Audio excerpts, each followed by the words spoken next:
Latinoamérica nació de un mismo idioma, una misma religión impuesta y un mismo trauma colonial. Y aún así, no hay nada en el planeta que se odie tanto a sí mismo con tanto cariño. Es un continente que se proclama hermandad en los himnos y se reparte insultos en los comentarios. Y lo más curioso es que casi todo ese desprecio no apunta hacia afuera, sino hacia adentro, hacia 7 figuras que la propia región fabrica, exporta, baila, bota y convierte en estrellas mientras finge que le dan asco. Hoy las vamos a ordenar de menor a mayor, del que solo molesta en una fiesta al que arruina países enteros desde un balcón. 7 escalones, cada uno peor que el anterior. Empezamos por abajo, porque siempre se empieza por abajo. Nivel 1. El reggaetonero puertorriqueño. El más reconocible, el más bailado y, según media Latinoamérica, el más vergonzoso. Es ese personaje que llega con gafas de sol dentro de la discoteca, cadenas de oro suficientes para hundir un barco pequeño y una dentadura que parece una joyería ambulante. Imagínate a alguien que decidió que el cuerpo humano es un escaparate y actuó en consecuencia, sin presupuesto y sin frenos. Habla en un dialecto propio donde las R's desaparecen, las S se evaporan y todo termina en una palabra que rima con perreo. Lleva tatuajes hasta en sitios donde la piel parecía no tener espacio, gorra ladeada en un ángulo que desafía la gravedad, y un reloj tan grande que más que dar la hora, da un comunicado. Su economía es un misterio fascinante. Nadie sabe muy bien de qué vive, pero vive bien, con cadenas, con coches de cristales tintados, con relojes que valen más que la casa de su abuela y con un séquito de gente cuya función exacta nadie ha logrado determinar.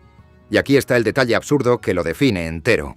El grill, esa funda de dientes hecha de oro y diamantes que cuesta una fortuna y que sirve, básicamente, para que no se le entienda nada cuando habla. Un objeto cuyo único propósito es brillar mientras dificulta la comunicación humana. Poesía pura. Lo gracioso es que este personaje nació de la nada absoluta. El reggaetón salió de los caseríos de Puerto Rico, de los barrios más pobres y olvidados, de gente que no tenía nada salvo una caja de ritmos prestada y muchas ganas de que alguien los escuchara por una vez en la vida. Era música prohibida, perseguida, confiscada por la policía en redadas, tachada de obscena y de peligrosa por los mismos que hoy la programan en la radio. Y de ahí, de ese margen despreciado, brotó la exportación cultural más rentable que ha producido toda Latinoamérica. Más que el café, más que el petróleo, más que cualquier presidente, más que cualquier discurso sobre la unidad continental. Hoy el reggaetón llena estadios en Madrid, en Tokio, en Helsinki, en sitios donde no sabrían colocar Puerto Rico en un mapa ni con un premio millonario de por medio. Suena en bodas en Noruega y en gimnasios en Corea. Un ritmo de barrio caribeño convertido en idioma universal. Y aquí viene la hipocresía deliciosa. Las élites lo desprecian, las abuelas lo desprecian. Los señores que escuchan salsa clásica con una copa de whisky en la mano lo desprecian con elegancia. Lo llaman ruido, lo llaman degeneración, lo llaman el fin de la cultura, la prueba definitiva de que la juventud está perdida. Y luego, en la boda, en el cumpleaños, en el bautizo del sobrino, suena el primer dembow y esos mismos críticos morales están perreando contra una pared antes de que termine la primera estrofa. Copa todavía en mano, dignidad olvidada en el guardarropa. Medio continente baila reggaetón mientras jura por su madre que no lo soporta. Es el placer culpable más masivo de la historia, un género que todos critican en público y reproducen en privado con el volumen al máximo y las ventanillas bajadas. Al final el reggaetonero solo cometió el pecado de tener éxito haciendo algo que a todos les gusta y nadie quiere admitir que le gusta. No es tan distinto de cualquiera de nosotros, solo que él lo lleva con más oro y menos vergüenza. Y hablando de gente que convierte su imagen en su trabajo a tiempo completo, subimos un escalón. Nivel 2. La influencer latina. Si el reggaetonero es vulgaridad sonora, ella es vulgaridad visual, pero con un plan de negocio detrás que muchos consultores envidiarían. Es ese personaje que ha decidido que la vida entera ocurre frente a una cámara frontal, sostenida con el brazo en ángulo perfecto, con la boca formando ese morrito que la ciencia todavía no ha logrado explicar del todo. El famoso duck face, los labios proyectados hacia adelante como si estuviera a punto de besar al teléfono o de sorber un batido invisible. Ubícala mentalmente entre una vendedora de Tupperware con una determinación de hierro y una diosa griega que un día descubrió los filtros y ya no quiso vivir sin ellos. Su hábitat natural es el centro comercial, el gimnasio donde nunca suda, la cafetería donde el café es decorativo y la playa donde la foto importa más que el mar. Su economía depende de marcas de té que supuestamente adelgaza, fajas milagrosas, batidos de proteína, rifas sospechosas y un código de descuento que cambia cada semana y que repite hasta en sueños. El detalle absurdo es la pose. El cuerpo girado 45 grados, una pierna adelantada, la mano en la cadera, la espalda arqueada en un ángulo que ningún esqueleto humano debería permitir, y esa expresión de sorpresa permanente, como si la cámara la hubiera pillado desprevenida por 30ª vez en el mismo minuto. Y el cuerpo, claro, porque aquí entra lo que de verdad importa. Detrás de la burla fácil hay algo bastante más oscuro de lo que parece a primera vista. Esta figura es el síntoma de un estándar de belleza importado, deformado y elevado a religión nacional. La cirugía como rito de paso, el quirófano como salón de belleza, los retoques antes de los 18, el filtro como segunda piel que ya no se puede quitar, la imagen como única vía de ascenso en sociedades donde las vías reales llevan décadas cerradas con candado y soldadas por dentro. Donde no hay universidad accesible, ni empleo digno, ni ascensor social que funcione, queda el rostro, queda el cuerpo, queda la promesa de que con suficientes seguidores y suficiente suerte algún día la cosa cambie de verdad. Por eso los demás la desprecian con tanta facilidad y tanto gusto. La llaman hueca, la llaman fácil, la llaman producto, la llaman estafadora de batidos. Los hombres la critican en voz alta mientras la siguen en silencio desde una cuenta falsa con foto de paisaje. Las mujeres mayores chasquean la lengua y dicen que en sus tiempos había decencia y misterio. Y nadie quiere ver que esa chica simplemente entendió antes que nadie las reglas brutales de un continente que premia la apariencia por encima de casi todo lo demás. No inventó el sistema, solo aprendió a cobrar por él antes que tú. Y mientras la juzgas desde el sofá, ella ya facturó este mes más que tú en todo el año, con una pierna adelantada y una sonrisa de plástico. Por cierto, ya que estamos juzgando a gente desde el sofá, si esto te está entreteniendo, dale a me gusta y suscríbete, así el algoritmo me trata un poco mejor a mí también, que todos vivimos de la imagen al final. Y seguimos, que aún quedan 5 escalones y van a peor. Nivel 3. Y aquí cambiamos de registro, porque por primera vez no hablamos de un tipo de persona suelto, sino de toda una nacionalidad convencida en bloque de que es especial. El argentino arrogante. El primer pueblo del continente que decidió que en realidad no pertenecía al continente, que estaba ahí por un accidente geográfico lamentable. Imagínate a un europeo que por un error de logística divino nació en Sudamérica y lleva toda la vida sin terminar de superarlo. Camina como si pisara una alfombra roja invisible que solo él puede ver. Opina sobre fútbol como si lo hubiera inventado personalmente. Sobre filosofía como si Borges fuera su tío del barrio. Sobre psicoanálisis como si Freud le debiera dinero. Y sobre carne como si el resto del mundo masticara cartón mojado.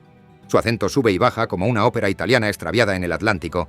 Mete un che cada 3 palabras, alarga las vocales con dramatismo y tiene una capacidad asombrosa, casi sobrenatural, para reconducir cualquier conversación, sea cual sea el tema, hacia lo grande que fue Argentina alguna vez. El anclaje visual es triple e inconfundible. Primero el mate, ese termo y esa calabaza que lleva a todas partes como un órgano vital externo, sorbiendo de una bombilla metálica con una devoción casi religiosa, ofreciéndolo y negándolo según unas reglas sociales que nadie de fuera comprenderá jamás. Segundo, la camiseta celeste y blanca que se pone para jugar, para ver el partido, para ir al supermercado y para dormir si hace falta, porque la selección no es un equipo, es una identidad. Y tercero, la postura, esa barbilla ligeramente elevada, esa media sonrisa de quien ya sabe la respuesta antes de que termines la pregunta, esa certeza absoluta y serena de estar un peldaño por encima de su interlocutor, quien quiera que sea. Y lo mejor es que el complejo tiene una raíz real, histórica, verificable, no es un simple capricho colectivo. A principios del siglo XX, Argentina era de verdad uno de los países más ricos del planeta, codeándose con potencias, llegaban barcos repletos de italianos, españoles, alemanes y polacos, buscando una vida mejor. Buenos Aires se construía a sí misma como un París con acento porteño, con sus avenidas anchas, sus teatros, su ópera y su aire de capital del futuro. Y por un momento glorioso, pareció que aquello iba completamente en serio, que el destino estaba escrito. Luego el siglo XX hizo lo que hace siempre en la región. Convirtió la promesa en nostalgia, la riqueza en anécdota y el futuro en un eterno casi. Vinieron las crisis, los corralitos, las inflaciones de 3 dígitos, los pesos que valían cada mañana un poco menos. Pero el orgullo se quedó intacto, fosilizado, transmitido de generación en generación como una herencia majestuosa que ya no tiene dinero detrás, solo recuerdos y certezas. Por eso el resto del continente lo adora como blanco de burla favorito. Porque no hay nada más divertido que alguien que se cree europeo mientras hace cola para cambiar pesos en un mercado negro de una calle lateral. El vecino lo mira y piensa lo mismo de siempre, que es uno más al que simplemente se le subieron los humos. Aunque en el fondo, muy en el fondo, hasta el que más se burla querría tener esa seguridad inquebrantable de sentirse maravilloso sin ninguna prueba reciente que lo respalde. Ahora bien, si el argentino se cree mejor que sus vecinos de continente, espera a conocer al que se cree mejor que su propio país, su propia ciudad y su propia familia. Nivel 4. El cifrino, el pijo latino, el cheto, el fresa, el gomelo, el cuico, el pelucón, según el país donde te lo encuentres. porque cada nación del continente ha acuñado su propia palabra exclusiva para el mismo desprecio universal. Y aquí abrimos el cajón que casi nadie quiere abrir en voz alta, el que está al fondo, el que huele a algo incómodo, porque deja de ser gracioso y empieza a doler de verdad. Imagínate a alguien que vive en un país tropical, mestizo, mezclado hasta la médula de los huesos, un país hecho de indígenas, africanos y europeos revueltos durante 5 siglos, y que ha decidido que él, personalmente, por encima de toda evidencia genética y geográfica, es europeo.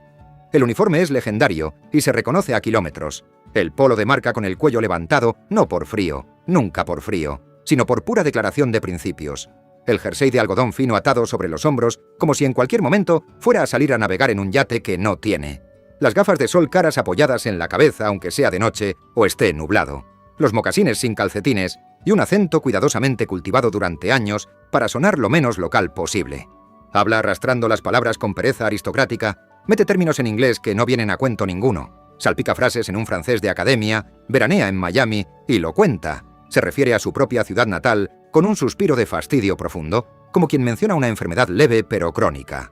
Frecuenta solo ciertos sitios cuidadosamente seleccionados, conoce solo a cierta gente del apellido correcto, estudió en cierto colegio bilingüe y tiene una amabilidad casi sobrenatural, afinada desde la cuna, para detectar y evitar a distancia cualquier cosa, persona o barrio que huela mínimamente a popular. El detalle absurdo es esa manera permanente de hablar de su propio país, como si lo visitara de vacaciones a regañadientes, como un turista eterno y resignado en la misma tierra donde nació, creció y probablemente morirá. Pero detrás de la caricatura del cuello levantado está la fractura social más fea de toda Latinoamérica, la herida que casi nadie nombra en voz alta porque incomoda a quien la nombra y a quien la escucha. El desprecio más cruel del continente no viene de Europa, ni de Estados Unidos, ni de ningún enemigo externo cómodo y lejano al que señalar con el dedo en un discurso. Viene de dentro de casa, viene de la propia élite mirando por encima del hombro a su propia gente, a sus propios compatriotas, a veces a su propia familia de generaciones atrás. El cifrino desprecia lo mestizo, desprecia lo indígena, desprecia lo afro, desprecia lo popular, desprecia el acento de la empleada doméstica que lo crió y lo alimentó y lo vio dar sus primeros pasos. Es el racismo y el clasismo internos hechos persona, embotellados, vestidos de marca y perfumados con un desdén que se aprende en casa antes que a leer. Y lo más incómodo y vertiginoso de todo es que ese desprecio existe en países enteros, donde la mayoría aplastante de la población es justo aquello que el cifrino mira con asco. Un puñado despreciando a millones desde la altura de un apellido. Aunque, si lo piensas con calma, también es un personaje atrapado en su propia jaula dorada. Heredó un desprecio que no eligió, una clasificación que le impusieron de niño y un miedo permanente y silencioso a parecerse demasiado a la gente de la que en realidad viene. Pero entender de dónde sale su veneno no lo hace ni un gramo menos insoportable. Y de los que desprecian en silencio a su propia gente, pasamos sin escalas a los que directamente la roban a plena vista. Nivel 5. El político corrupto. Aquí empieza oficialmente la parte oscura del vídeo, donde las risas se vuelven un poco más nerviosas y la mandíbula se aprieta sola.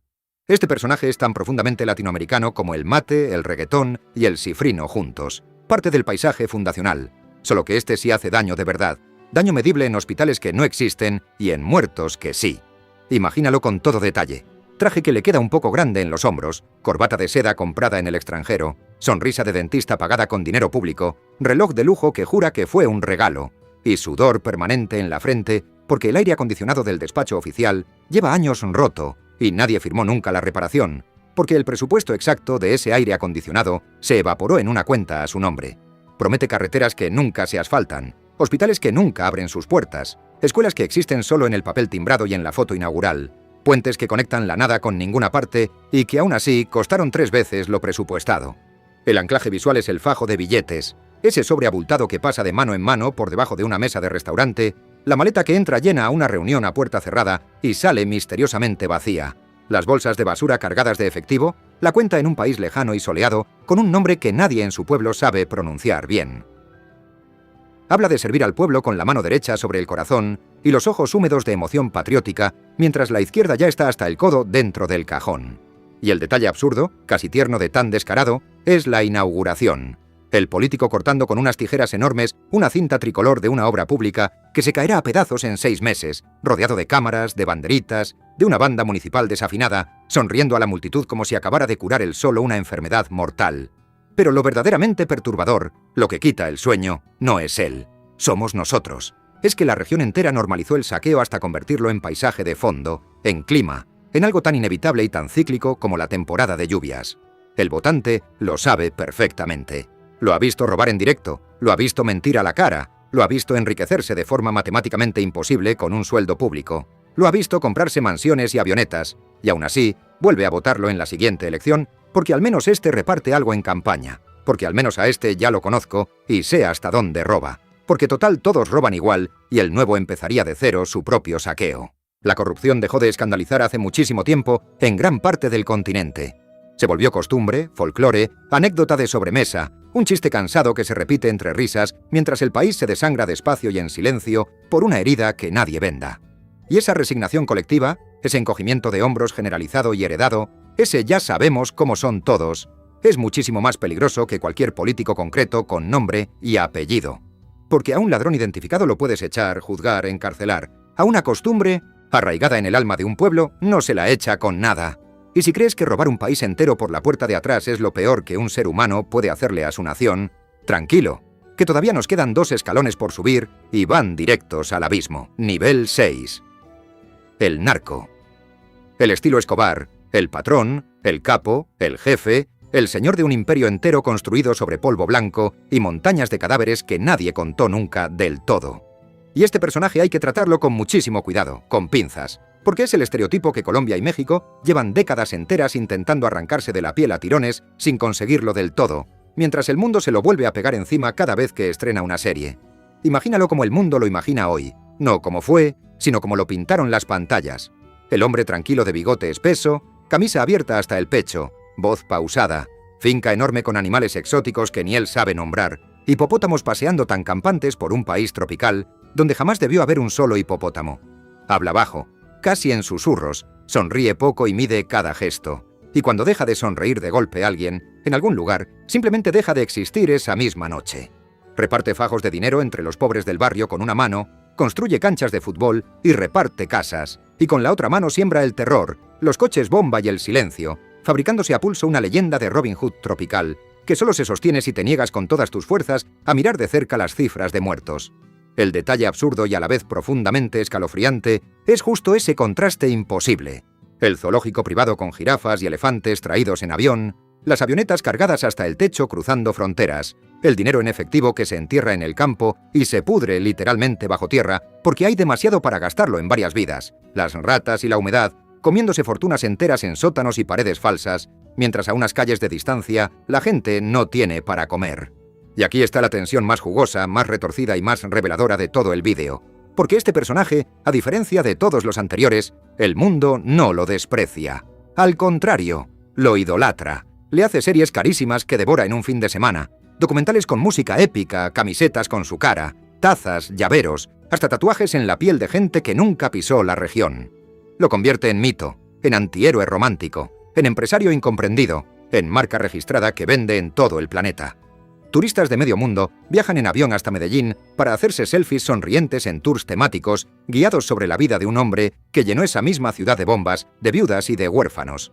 Y mientras el extranjero glamuriza al personaje cómodamente desde el sofá de su casa, con palomitas, los países reales cargan en silencio con el estigma pegado al pasaporte y con el dolor concreto que nadie pone nunca en el guión de la serie.